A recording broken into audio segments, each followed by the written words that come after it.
Sugatan ang isang magnanakaw makaraan itong pumasok sa ibang bahay para magtago ngunit nilapan ng bantay na Belgian Malinois sa Huna Subdivision, Matina, Davao City.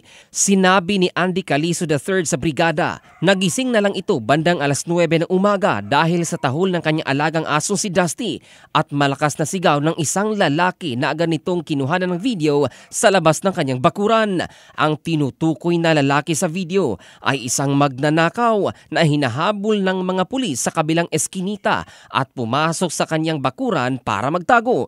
Ngunit sa kasamang palad, nakabantay na pala ang mga aso ni Calizo at isa na doon si Dusty na siyang kumuyog at kumagat sa lalaki. Duguang lumabas sa gate ang suspect na umano'y may malaking kagat sa kanyang paa at tiyan at tumakbo sa di malamang direksyon palayo sa mahabol ng mga pulis. Napag-alamang na aresto naman ng otoridad ang isa pang magnanakaw na kasama ng lalaki sa video matapos nilang pagnakawan ang isang construction site sa lugar. Patuloy na tinutugis ng otoridad ang nakatakas na sospek habang nasa kustudiya na ngayon ang isa pang magnanakaw.